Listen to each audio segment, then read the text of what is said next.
Yes.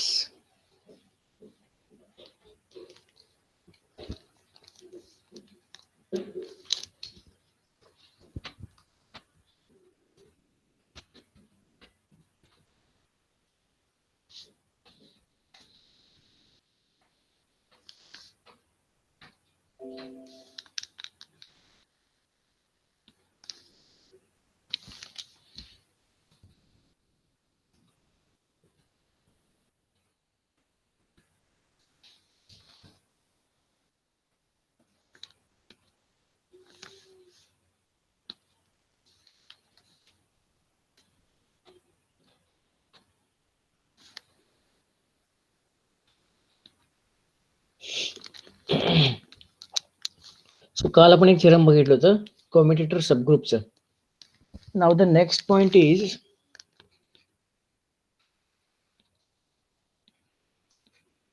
P subgroups.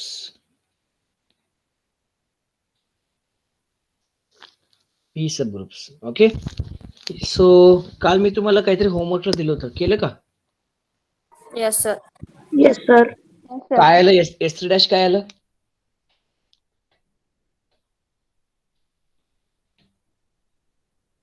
किती elements आले S3 dash मध्ये?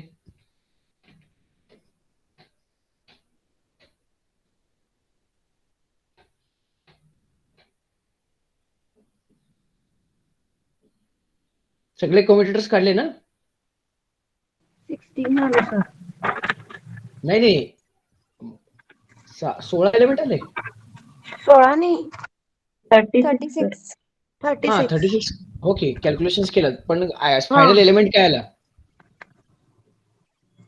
आपण काय करतो, कॉम्प्युटर काढतो. जे काही आता फॉर एक्झाम्पल एक एलिमेंट घेतलं A B A inverse B inverse, calculate केल्यानंतर जे एलिमेंट येतं त्याला कुठे ठेवायचं, कुठे टाकायचं असतं? S3 डॅश मध्ये लिहायचं असतं ना. सगळ्या कॉम्प्युटरचं कलेक्शन म्हणजे S3 डॅश. सो तुम्ही 36 वेळा कॅल्क्युलेशन केलं तर प्रत्येक कॉम्प्युटरचं जे व्हॅल्यू आहे ते कॅल्क्युलेशन केल्यानंतर जे आलेलं आहे ते कुठे लिहिलं? का फक्त कॉम्प्युटर काढलात? फक्त कम्युटेटर काढलो. मग ते S3 डॅश मध्ये लिहायचं मी, कारण क्वेश्चन होतं फाइंड S3 डॅश. पहिला एलिमेंट किती आता राईट, आता कॅल्क्युलेशन केल्यानंतर प्रत्येकाचा राईट हँड साइड बघा काय आलाय,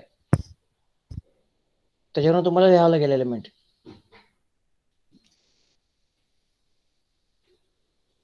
प्रत्येक कॉम्प्युटरचा आन्सर चेक करा. Identity. फक्त सगळे आयडेंटिटीज आहेत ना? हो सर. हा.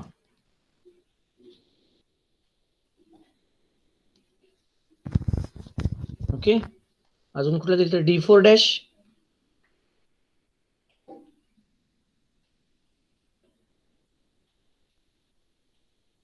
Identity. नाही आयडेंटिटी. नाही, आणखीन जास्त येतात. R180. हा R180 मग येतं. हा दोन येतात, R0 आणि R180. ओके, सो हा झाला D4 डॅश. ठीक आहे, हे मुद्दाहून मी करायला लावतोय तुम्हाला, कारण ह्याच्याशिवाय तुम्हाला कॉम्प्युटेटर सबग्रुप म्हणजे काय कळत नाही.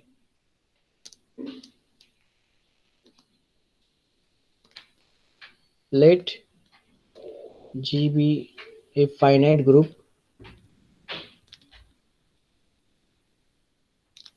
and H be its subgroup, then we say that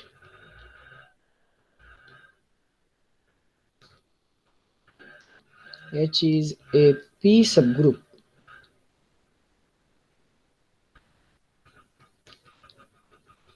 of G if order of H is equal to P raised to N for some prime P and some natural number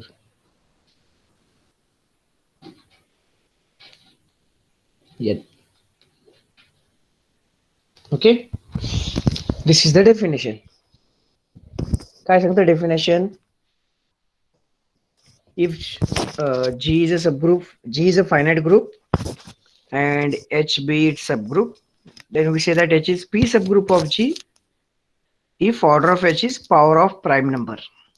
okay, म्हणजे condition कशावरती आहे? सबग्रुपच्या ऑर्डरवरती. जे काही subgroup असेल त्याच्या ऑर्डरला जर prime number किंवा त्याचा ऑर्डर जो आहे तो प्राईम नंबरच्या पॉवर मध्ये असेल तर त्याला काय म्हणायचं? P subgroup of G. Okay, आपण अनेक एक्झाम्पल बघितलेत. एक एक्झाम्पल बघूयात.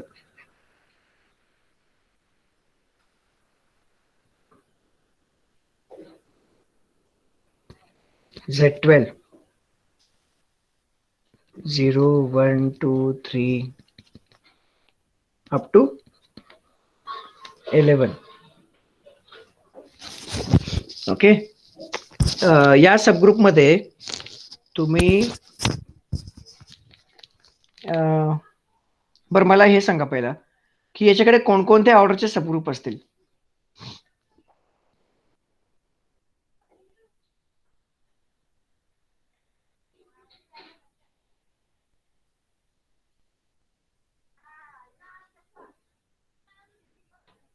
कोणकोणत्या ऑर्डरचे सबग्रुप असतील?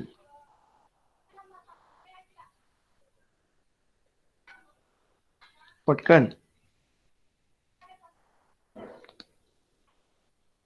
शिंदे,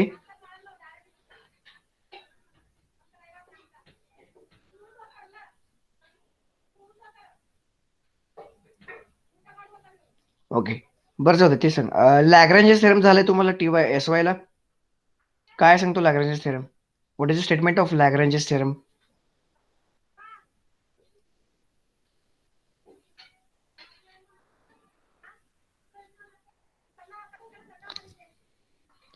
भरले? G be a group, suppose G be a group and H be a subgroup, then order of H divides order of group. Correct.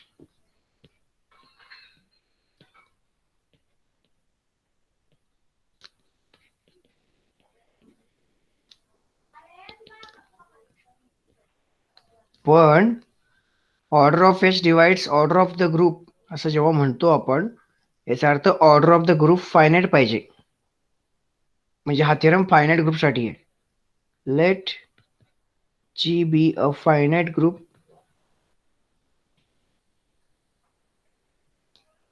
and HB its subgroup.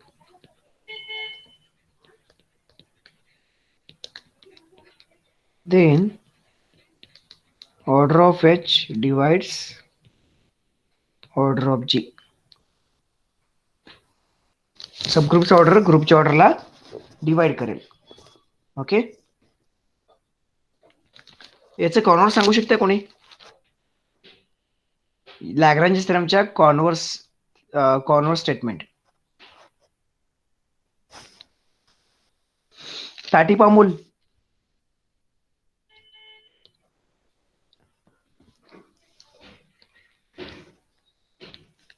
Jayesh Tatip Amul.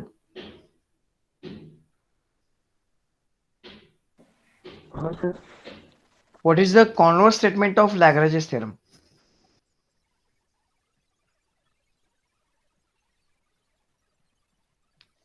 P implies Q असेल तर त्याचे converse काय असते? Q implies P. हा, आता बनवत असं याला. If order of H divides order of G, then G be a finite group and H its subgroup. Okay. Anybody want to correct this statement? Converse statement?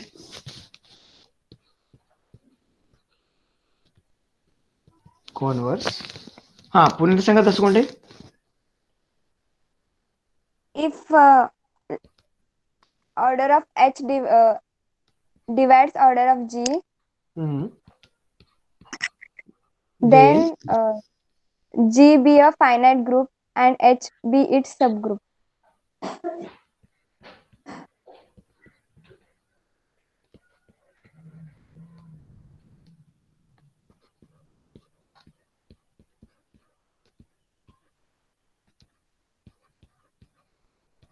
Okay, हे सांगितलं दसगोडांनी statement converse, आणि logically it is correct. कारण P implies Q असेल तर if P then Q, मग converse कसं लिहायचं असतं, if then if Q then P, एवढंच लिहायचं असतं. Okay, but technically it needs some correction.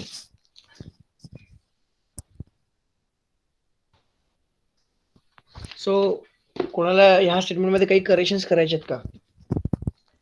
G is पाहिजे सर. बर, अजून?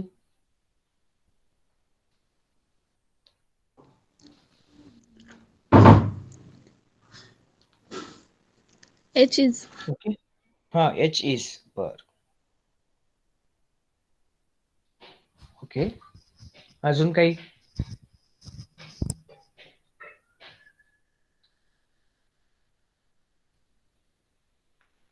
अ, 90% केसेस मध्ये इफ पी देन क्यू याचं converse if Q then P असंच करायचं असतंय.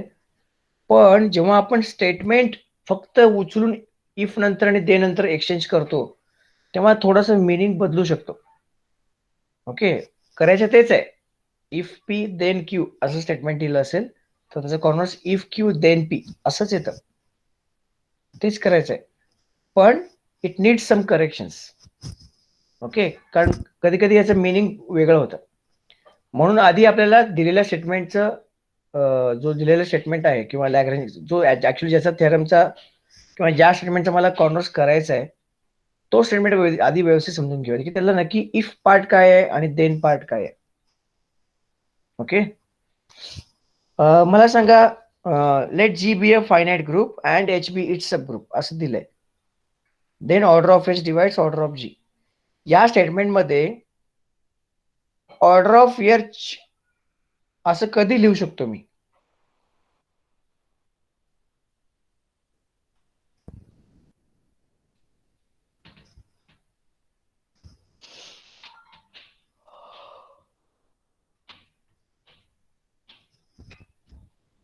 येस, जर सबग्रुप मला दिला असेल तर. H be हा. H फायनाइट असायला पाहिजे. नाही, जर ग्रुप फायनाइट ऑर्डरचा असेल तर ते सगळे सबग्रुप ऑब्विसली फायनाइट ऑर्डरचे असणार आहेत. कारण ग्रुप फायनाइट आहे म्हणजे ग्रुपमध्ये फायनाइट नंबर ऑफ एलिमेंट्स आहेत. सबग्रुप म्हणजे त्याचा तो आधी सबसेट असला पाहिजे, म्हणजे सब ग्रुपमधनच काही एलिमेंट घेणार आणि सबग्रुप बनवणार. मग ज्याच्याकडून घेणार त्याच्याकडेच फायनाइट नंबर ऑफ एलिमेंट्स आहेत, त्यामुळे सबग्रुपकडे तो सबग्रुप फायनाइट ऑर्डरचा असणारच आहे. So order of H divides order of G हे कन्क्लुजन आहे. यातला इफ नंतरचा पार्ट शोधायचा आहे.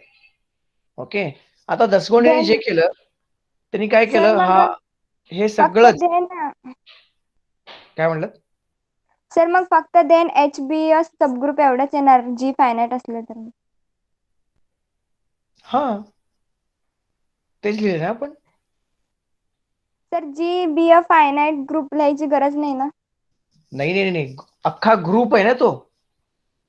एकदा ग्रुप फायनाइट असेल तर त्याचा सबग्रुप फायनाइट ऑर्डरचा असायला आहे असं म्हणायची गरज नाही ना.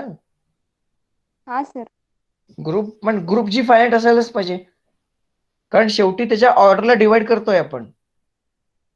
मग ज्याला डिवाइड करणार आहे तो नंबर फायनाइट पाहिजे. ओके, एच फायनाइट आहे म्हणायची गरज का नाहीये, कारण ग्रुप फायनाइट असेल तर सबग्रुप फायनाइट असतोच. सो दसकोडेने काय केलं की हा अख्खा स्टेटमेंट, हा जो पोर्शन आहे या स्टेटमेंट कुठेच तुम्हाला इफ दिसत नाहीये, इफ हा शब्द दिसत नाहीये, पण देन दिसतोय. सो जे देन नंतर ते इफ नंतर लिहायचं, कॉन्व्हर्स करताना लिहिलं त्यांनी, आणि दे नंतर बाकी सगळं जे आहे ते इफ नंतर स्टेटमेंट समजून ते सगळं दे नंतर टाकलंय. ओके, बऱ्याचदा स्टेटमेंट मध्ये काय असतं, अशा काही वाक्य असतात जे इफ आणि देनचा पार्ट नसतात, त्याच्या आधीचं प्री रिक्विजिट असतं ते. आणि याच्यात जे जी फायनाईट ग्रुप आहे ना ते प्री रिक्विजिट आहे. Okay, so the actual converse is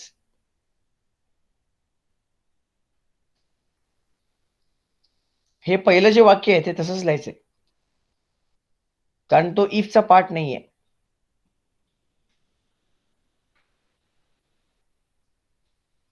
okay, आता हे तर नाहीये म्हणतोय मी, मग राहिलं हा पुढचा स्टेटमेंट एवढा. ओके, हाच नक्की इफचा पार्ट आहे का बघूयात. मी म्हणून विचारलं की then order of H divides order of G. Order of H असा सिम्बॉल मी कधी वापरू शकतो, जर एच हा दिला असेल तर. ओके, जर एच दिला असेल तर, जर, आणि जी कोण आहे, ग्रुप आहे, त्याच्या ऑर्डरला डिवाइड करतोय असं म्हणतोय. Okay, so order of H divides order of G म्हणजे आधी मला सबग्रुप द्यायला पाहिजे, तर मी ऑर्डर ऑफ एच या सिम्बॉलला काहीतरी अर्थ आहे. कारण आपण ऑर्डर हा शब्द केवळ आणि केवळ ग्रुप आणि सबग्रुप साठी बघितलाय आणि एलिमेंट साठी बघितलंय. करेक्ट आहे ना? हो सर. सो हा जो स्टेटमेंट आहे यातला let G be a finite group हा इफ आणि देनच्या आधी येतो. म्हणजेच आधी हे कॉन्व्हर्स लिहायच्या आधी आपण दिलेलं स्टेटमेंटच परत इथे लिहूयात, इफ आणि देनचा वापर करून.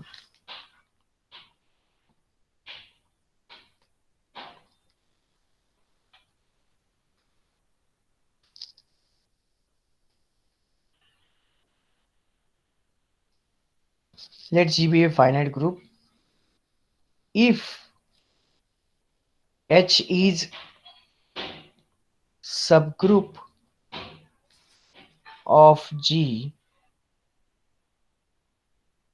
then order of H divides order of G.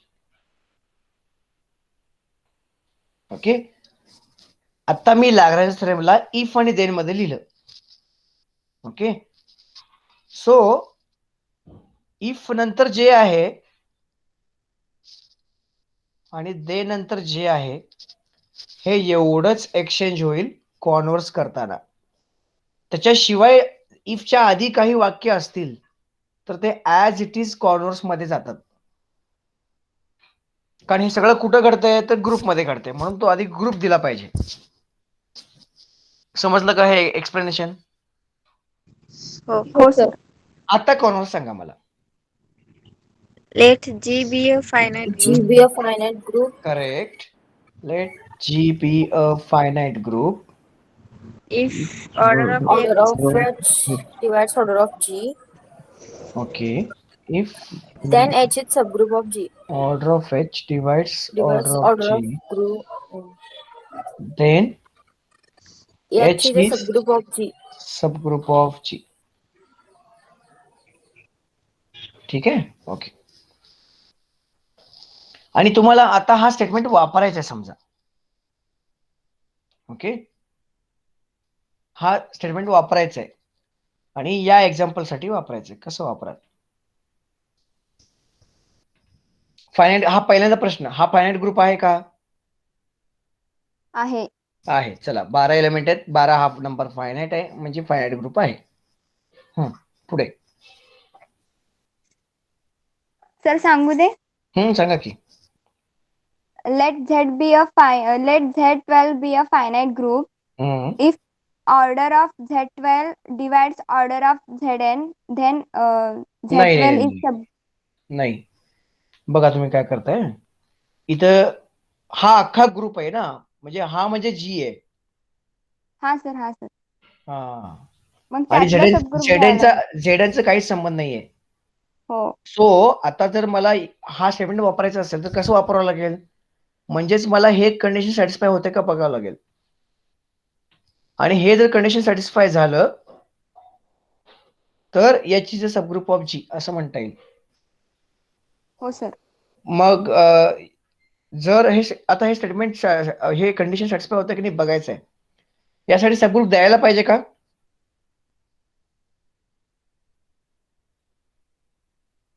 हो सर.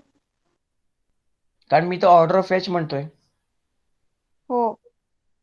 पण जर सबग्रुप दिलं असेल तर त्याला सबग्रुप म्हणायचं काय आणि कन्क्लुजन काय मग याची सबग्रुप ऑफ जी. सबग्रुप दिल्यामुळे सबग्रुप असणारच आहे. हा सर. म्हणजे हे सुद्धा करेक्ट कॉन्व्हर्स नाहीये. का सांगतो आता याच्यामध्ये जेव्हा आपण इफ आणि देन नंतरचे स्टेटमेंट एक्सचेंज केले इथे काय झालं बघा. If order of H divides order of G. Okay आता हे जर स्टेटमेंट मी वापरायचं असेल कुठेही तर मी हे एवढंच वापरू शकतो. हे एवढंच अजून करायचंय मला बरोबर. हे तर माझं कन्क्लुजन आहे. हे माझं कन्क्लुजन आहे आणि कन्क्लुजन मला मिळवायचं असतं मला प्रूव्ह करायचं असतं बरोबर का नाही. इफ पी देन क्यू असेल तर आपण कसं प्रूव्ह करतो पी एज्युम करतो आणि क्यू प्रूव्ह करतो. Am I right. Yes sir. हो. सो मला हे एवढंच अंडरलाईन केलेलं एवढंच अज्युम करता येतं एवढंच मला अधिकार आहे. आता हे अज्युम करताना व्हॉट इज एच असा प्रश्न निर्माण होऊ शकतो. हा. तुम्ही म्हणाल की सर एच सबग्रुप आहे की नाही ते कन्क्लुजन आहे ते मला प्रूव्ह करायचं आहे. समजतंय. व्हॉट इज एच मग what is order of H असा प्रश्न निर्माण होऊ शकतो. हो. म्हणजेच हे मी इथं वापरू शकत नाही. पण मला एवढं कळतंय का की ऑर्डर ऑफ एच हा नेहमी एक पॉझिटिव्ह इंटिजर असेल.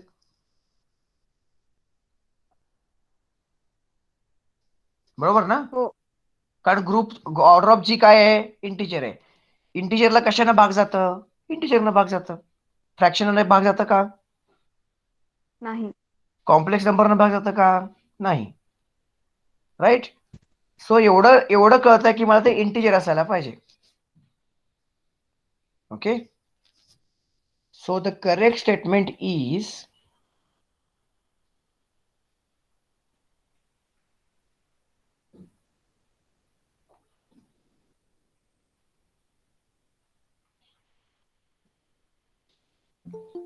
if d is a positive integer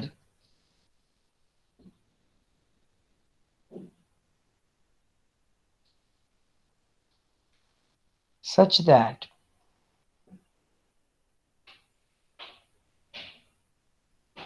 d divides order of g. Order of G ला दोन्ही पण सिम्बॉल वापरतात ओ ऑफ जी म्हणतात किंवा असं पण लिहितात. Then G has a subgroup. G has a subgroup of order D. This is the correct converse. This is the correct converse. समजलं का. लॅग्रेंजेस थेरम काय सांगतं जर जी फायनाइट ग्रुप असेल आणि त्याच्याकडे सबग्रुप असेल तर सबग्रुपचा ऑर्डर ग्रुपच्या ऑर्डरला डिवाइड करेल. ओके आता एक मी क्वेश्चन विचारतो. Let G be a group with order of G is equal to 24. Then G has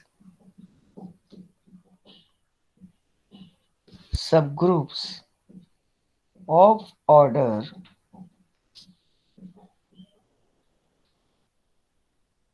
2, 3, 6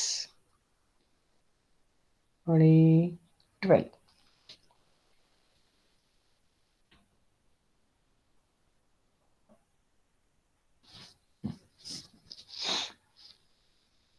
आज आपण जेवढं डिस्कस केलोय त्याच्यावर तुम्हाला याचं उत्तर द्यायचं.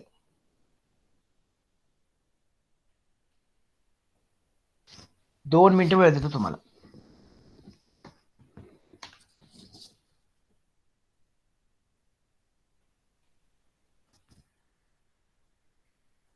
ज्यांना कोणाला येते असं वाटत असेल त्यांनी डायरेक्ट आन्सर करू शकता.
सर बोला.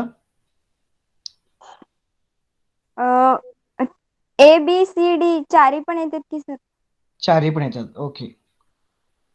शिंदे.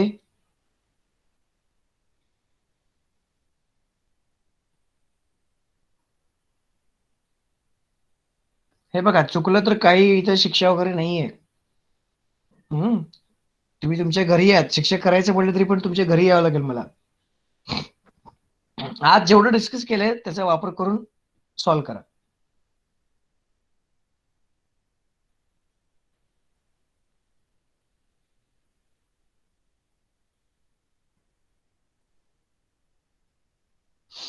दसगोंडे एक्सप्लेन करू शकताय कसं काढलं? सर म्हणजे 24 ला 2 नी 3 नी 6 नी 12 नी सगळ्यांनी भाग जाते की सर? ओके. ओके. म्हणजे कुठला थेरम वापरलात तुम्ही? आत्ताच सर. लॅग्रेंजस थेरम. हा सर. लॅग्रेंज थेरम वापरलं का कॉर्नर्स वापरलं?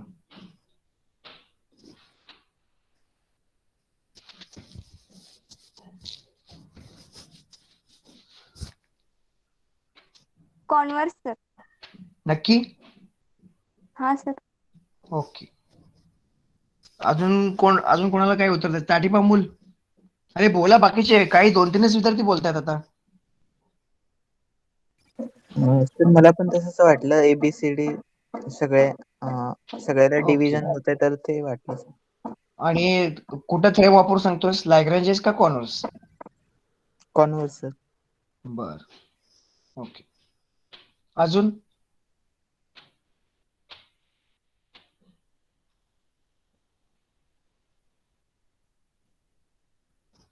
अजून कोण आहे का उत्तर देणार? बन्नी. बन्नी. सर तिचा घसा बसलाय, तिला बोलता येई नाही. अच्छा. ओके ओके ठीक आहे, काळजी घ्या. अजून कोण आहे? देवस्थळे. Yes sir. तुम्हाला कुठले आन्सर्स ऑप्शन्स बरोबर वाटतात? सर ABCD चारीलाही भाग जाते ना सर? हा, आणि मग तुम्ही काय हे कुठल्या बेसवर सांगताय? लॅग्रेंज थेरम का कॉर्नर्स? Converse sir. बर. ओके. पण तुम्ही हे शिकलात, लॅग्रेंज थेरम शिकलात ना SY ला, त्याचा कॉर्नर्स ट्रू आहे का?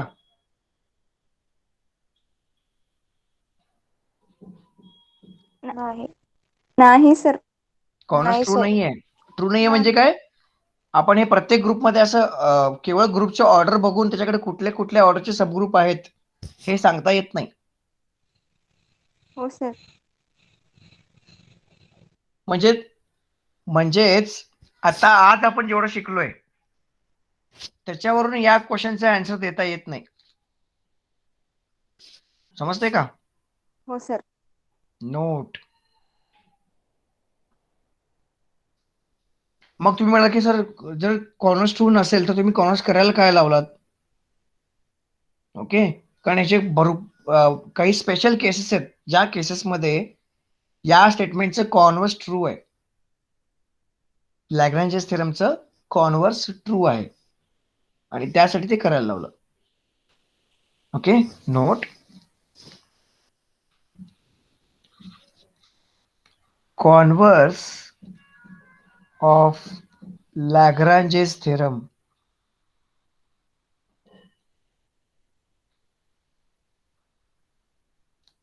is not true. That is, if a finite group is given, we cannot claim that the group will have subgroups of order which divide subgroups of order D such that D divides order of G.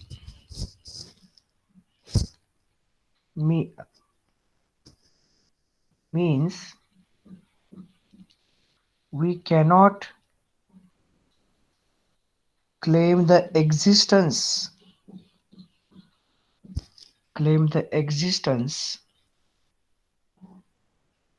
of a subgroup of order of some order just by looking at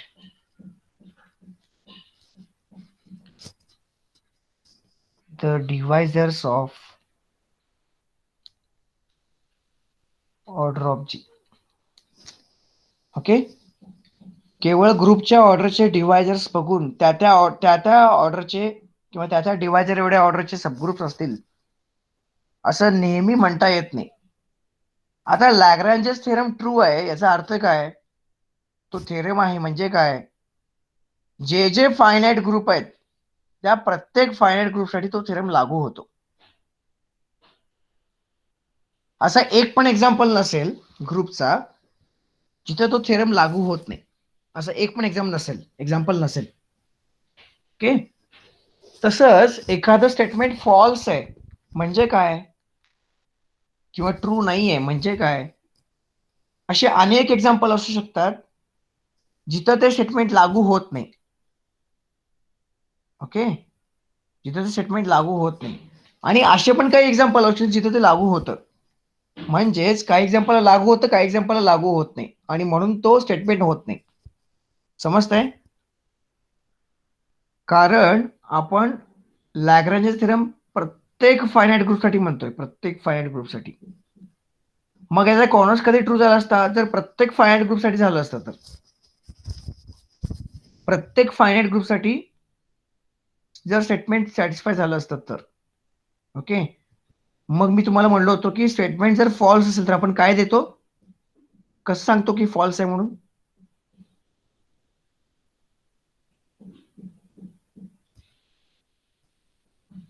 statement true असेल तर काय करतो आपण, कसं हे करतो, सिद्ध करतो, ते त्याचा प्रूफ देतो. हो. बरोबर का? हॅलो, हो सर. हो सर. स्टेटमेंट जर ट्रू असेल तर आपण त्याचा प्रूफ देतो. प्रूफ कसं देतो? इफ नंतरचं अज्युम करतो आणि दे नंतरचं सॅटिस्फाय होतं हे दाखवतो. आणि जर स्टेटमेंट फॉल्स असेल तर आपण काय करतो, कसं दाखवायचं फॉल्स? डिस्प्रूव्ह करायचं. त्यासाठी काय करतो आपण डिस्प्रूव्ह करण्यासाठी? कॉन्व्हर्स अज्युम करत असतो. नाही, तर काही अज्युम करत नाही. नाही, मी तुम्हाला हे तिसऱ्यांदा सांगतोय आज. जर एखादं स्टेटमेंट फॉल्स असेल तर आपण एक्झाम्पल देतो जिथं हा स्टेटमेंट फॉल्स होतो. समजतंय का? हो हो सर. सर. ओके, आता याचं बेस्ट एक्झाम्पल देतो तुम्हाला. फॉर एक्झाम्पल,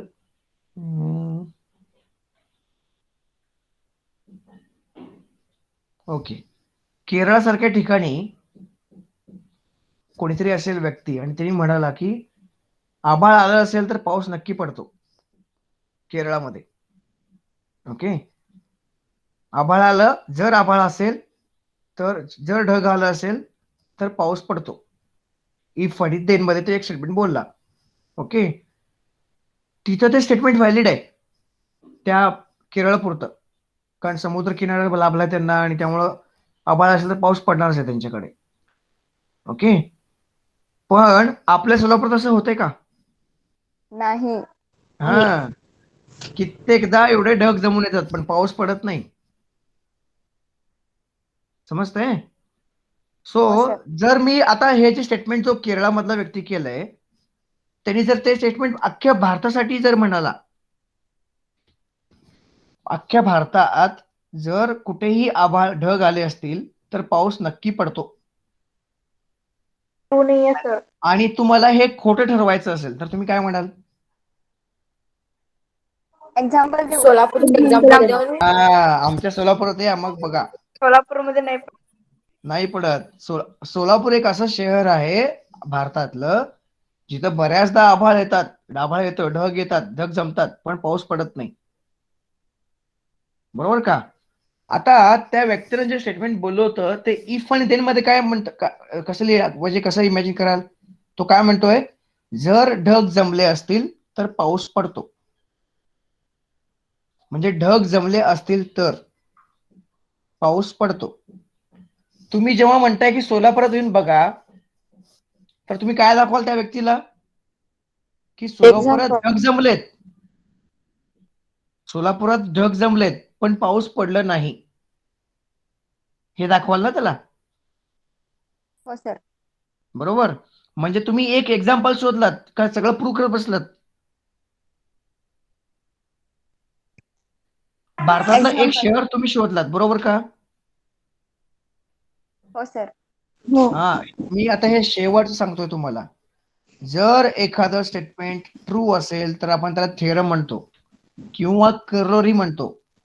आणि मग त्याचं ते ट्रू आहे हे सांगायचं असेल तर आपल्याला त्याचं प्रूफ द्यावं लागतं. ओके. पण जर एखादं स्टेटमेंट फॉल्स आहे हे दाखवायचं असेल तर त्याचं प्रूफ लिहायचं नाही. त्याला आपण डिस्प्रूव्ह करतो. पण कसं? Not with the help of proof but with the help of example. कसलं एक्झाम्पल घेतो? ज्या एक्झाम्पल मध्ये इफ नंतरची कंडिशन सॅटिस्फाय होते पण दे नंतरची सॅटिस्फाय होत नाही. समजलं का सगळ्यांना हे? हो सर. आता नाही ना विसरणार? नाही.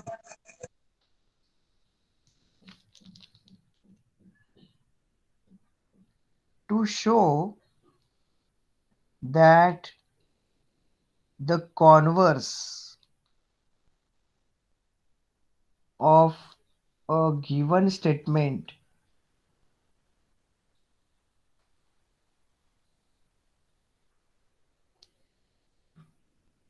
say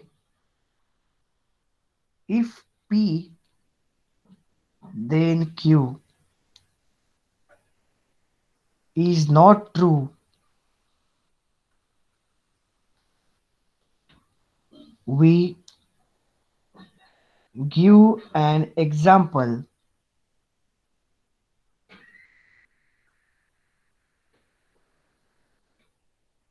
in which P is satisfied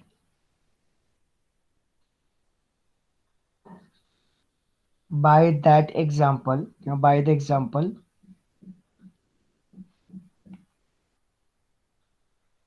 but Q is not satisfied.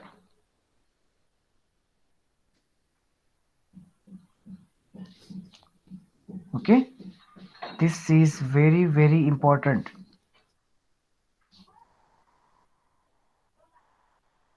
So, converse of Lagrange's theorem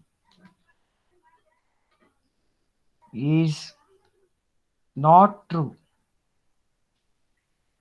example कुठलं आहे? आता मला एक्झाम्पल शोधावं लागेल, त्यासाठी मला एक्झाम्पल माहित पाहिजेत. समजलं का? आपण म्हणून एवढे एक्झाम्पल डिस्कस केलोय. In S4 order of S4 is 24, 4 factorial. Order of S4 is 24. Okay, 6 divides 24, but S4 has no subgroup. बघा, इफ नंतरची कंडिशन आपण सॅटिस्फाय होते दाखवलो, बरोबर का? 6 ला डिवाइड करताय पण दे नंतरची कंडिशन सॅटिस्फाय होत नाही हे सांगायचं. S4 has no subgroup of order 6. आपण S4चे सगळे सबग्रुप काढले होते बघा. नाही 6 ऑर्डरचा आहे वाटतं ना त्याकडे. नाही काहीतरी गडबड होते.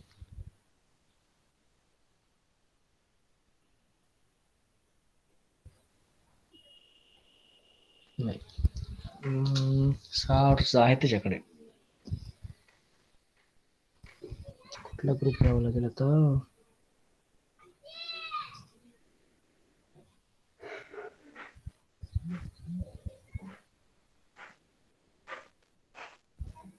D4 कडे पण आहे. हा येस सॉरी माय मिस्टेक. S4 घ्यायचं नाही.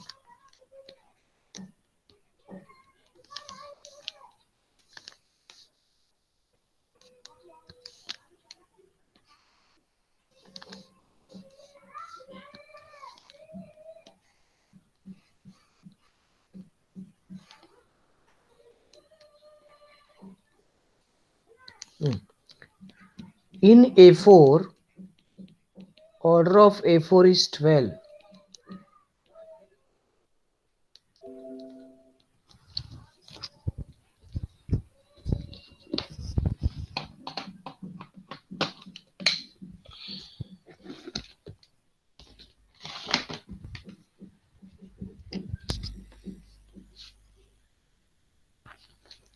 Order of A4 is 12 and 6 divides 12, but has no subgroup. A4 has no subgroup of order 6. A4 म्हणजे कुठला? Alternating group. Alternating group. Alternating तो group. ऑलरेडी S4 चा सबग्रुप आहे. ओके. आता सबग्रुपचे पण पुन्हा सबग्रुप असू शकतात की. तर A4 चे काही सबग्रुप आहेत. पण A4 चा ऑर्डर आहे 12. 12ला 6 न भाग जातच की. पण 6 ऑर्डरचा सबग्रुप नाही आहे A4 कडे. ओके. S4 कडे आहे 6 ऑर्डरचे पण A4 कडे नाही आहेत. S4 कडे एकूण 4 सबग्रुप आहेत 6 ऑर्डरचे आणि म्हणून तुम्हाला S3, S4, D3, D4 सगळे ZN किमान पहिले 12 ऑर्डर पर्यंतचे, 12 किंवा 15 ऑर्डर पर्यंतचे किंवा त्याच्या पुढचे पण, आणि सगळे UN ह्या सगळ्या ग्रुपचे स्ट्रक्चर माहित पाहिजेत. त्याच्याकडे कुठल्या कुठल्या ऑर्डरचे सबग्रुप माहित पाहिजेत. किमान S3, S4, D3, D4 चे माहित पाहिजेत. मी तुम्हाला म्हणलो होतो की नॉन अबेलियन ग्रुप हे नेहमी तुम्हाला काउंटर एक्झाम्पल द्यायला मदत करणार आहेत. आपण एखादं स्टेटमेंट ट्रू नाहीये हे प्रूव्ह करायला जे एक्झाम्पल वापरतो त्याला म्हणतात काउंटर एक्झाम्पल. ओके. कळालं का? आपण हा एक्झाम्पल दिलाय कॉर्नर्स ट्रू नाहीये यासाठी. हो sir. Okay.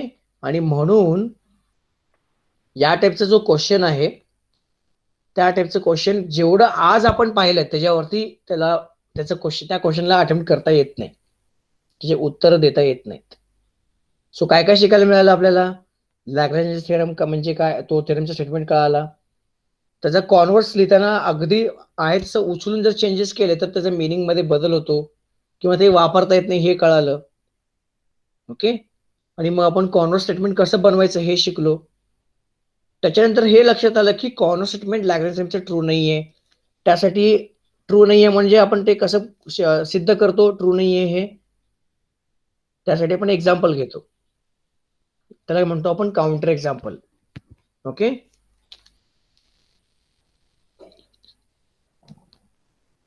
If a group G is abelian,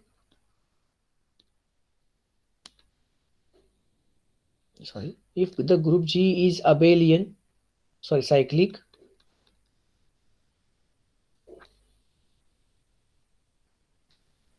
finitely with, then the converse of Lagrange's theorem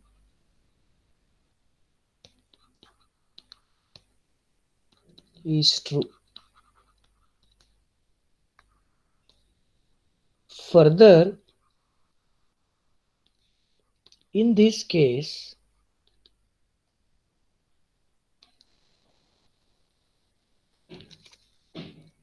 for every divisor D of order of G, G has unique subgroup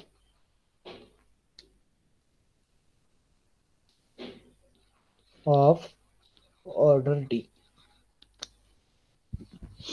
so converse true नाही आहे, सगळ्यासाठी true नाही आहे म्हणून तो true नाही आहे, statement true नाही आहे तो. ओके, म्हणजे काही एक्झाम्पलला ट्रू आहे, काही एक्झाम्पलला ट्रू नाही आहे. ओके, त्यामुळे आपण त्याला थेरम म्हणून नाही ट्रीट करू शकत. मग कधी ट्रू आहे, तर आता एक स्टेटमेंट मला लक्षात आलं की जर तो फायनाइट सायक्लिक ग्रुप असेल तर कॉन्व्हर्स ट्रू आहे. म्हणजे काय, जर तुम्हाला समजा ग्रुपचा ऑर्डर दिलाय आणि तुम्हाला सांगितलंय की तो सायक्लिक ग्रुप आहे, तुम्हाला काय सांगितलंय, तो सायक्लिक ग्रुप आहे, तेव्हा तुम्ही कॉन्व्हर्स स्टेटमेंट बिंदास वापरा. म्हणजे काय करू शकता, तुम्ही त्या ग्रुपच्या ऑर्डरचे डिवायजर्स काढू शकता, जे जे डिवायजर्स असतील त्या सगळ्या ऑर्डरचे सबग्रुप आहेत असं म्हणू शकता. समजते, जे कोणी ग्रुपच्या ऑर्डरला डिवाइड करेल त्या प्रत्येक ऑर्डरचा सबग्रुप त्याच्याकडे आहे. This is what you can claim. But when if it is a finite cyclic group of any order. Okay, अजून कधी ट्रू आहे statement, if a group G is finite abelian,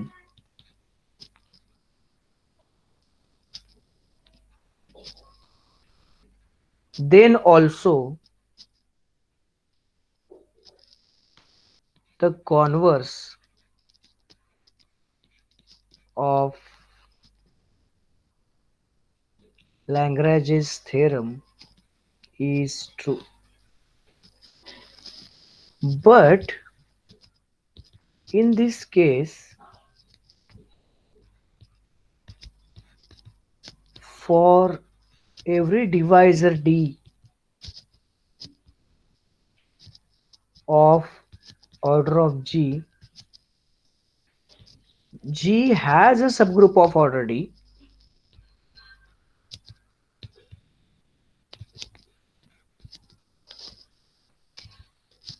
but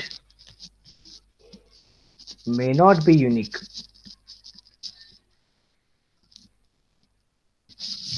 But may not be unique. आता ह्याच्यासाठी example कुठलं,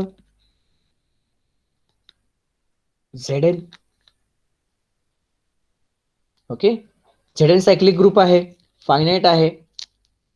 तुम्ही आपण काही example बघितले बघा, Z4, Z6, Z8, Z12 पर्यंत बघितलंय. त्या सगळ्या ग्रुपचे सबग्रुप काढून बघा तुम्ही. ओके, त्या ग्रुपचा ऑर्डर जेवढा आहे त्याचे जेवढे डिवायजर्स असतील,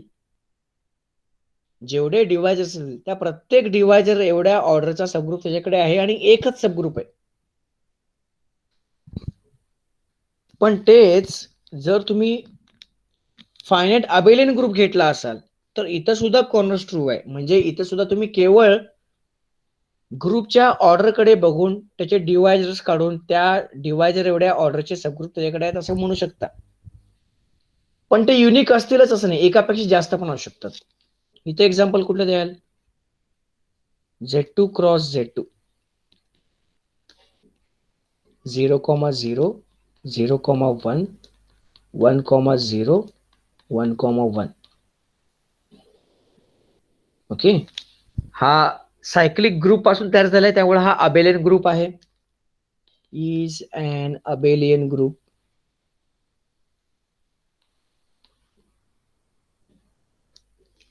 ओके, आणि याचे सबग्रुप बघा.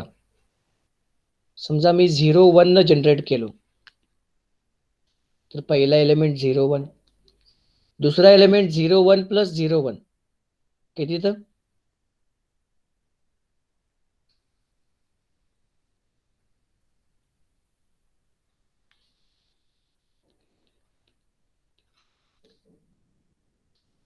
असं कार्टेशियन प्रोडक्ट ऑफ ग्रुप मध्ये एलिमेंटचं ऑपरेशन कसं करतो आपण?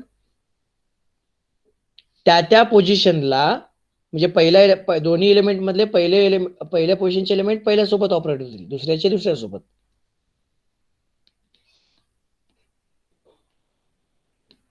Zero plus zero, 1 plus 1. ठीक आहे. 0 0. हा, आणि इथं जे ऑपरेशन होणार आहे, आता हे पहिल्या पोझिशनचे एलिमेंट कुठून आलेत? पहिल्या ग्रुपमधनं, आणि दुसऱ्या पोझिशनचे एलिमेंट दुसऱ्या ग्रुपमधनं. ओके, त्यामुळे इथं जे ऑपरेशन होईल ते इथं पहिल्या ग्रुपचं ऑपरेशन होईल, इथं दुसऱ्या ग्रुपचं. पण इथं दोन्ही ग्रुप सेम आहेत, सेम ऑपरेशन आहे. सुदैवानं वेगळे असतील तर वेगळं ऑपरेशन झालं असतं. सो 0 प्लस 0 0, 1 प्लस 1 म्हणजे 2, पण Z2 मध्ये 2 म्हणजे 0. सो 0 0.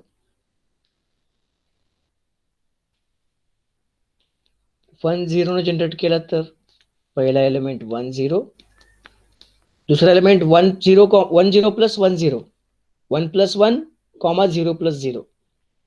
1 प्लस 1 म्हणजे 2, पण 1 प्लस 1 हे पहिल्या पोझिशनला आहे, 2 पहिल्या पोझिशनला आलं. सो Z2 मध्ये 2 म्हणजे किती? 0, आणि 0 plus 0 0.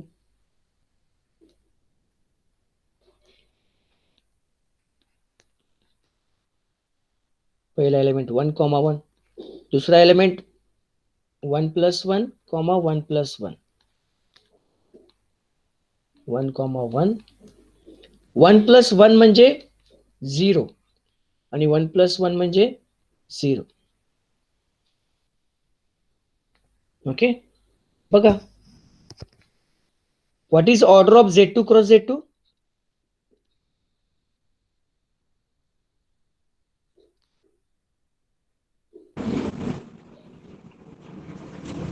What is order of Z2 cross Z2?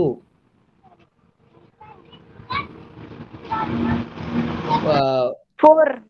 4. किती वेळ लागतंय? ग्रुपचा ऑर्डर म्हणजे ग्रुप मध्ये असणाऱ्या एकूण एलिमेंटची संख्या मोजता येत नाही का?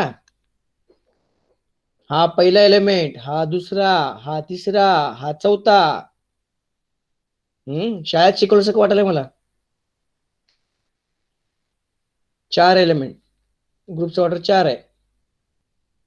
2 न 4 ला बघता ना, 2 divides 4, which is equal to order of Z2 cross Z2.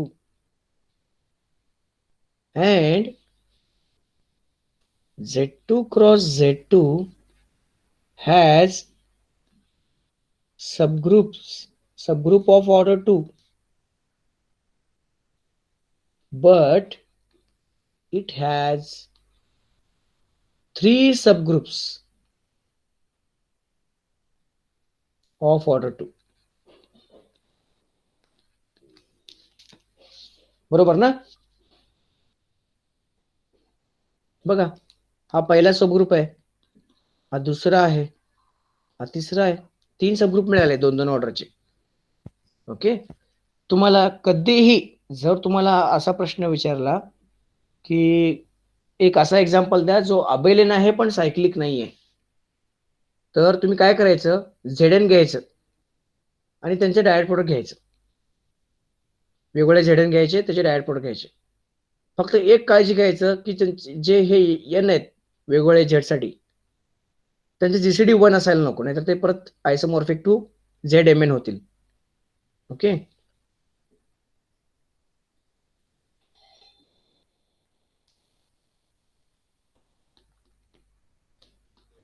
Z3 मधले एलिमेंट्स काय असतात? 0 1 2. सो Z2 क्रॉस Z3 मध्ये काय येतील? 0 0 0 1 0 2 1 0 1 1 1 2. पण इथं बघा 2 आणि 3 ची जीसीडी 1 येतं, बरोबर ना? हो. त्यामुळे मग दिस विल बी आयसोमॉर्फिक टू Z6. मग हा तर सायक्लिक आहे.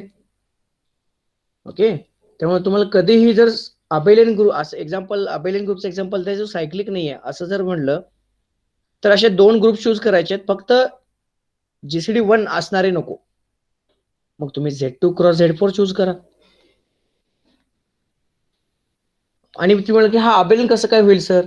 कारण तो हे इंडिव्हिज्युअली दोन्ही पण सायक्लिक आहेत.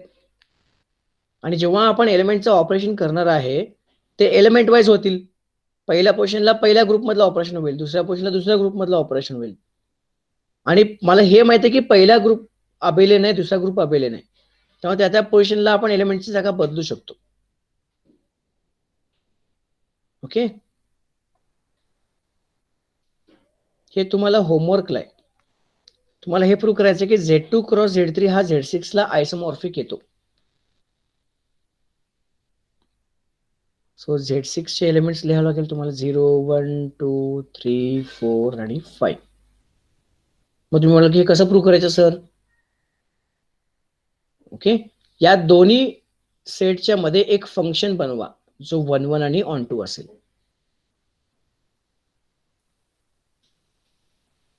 Okay, prove that.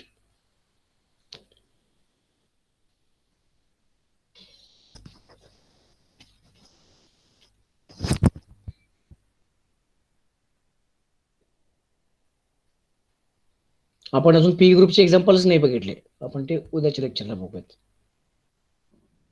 ओके.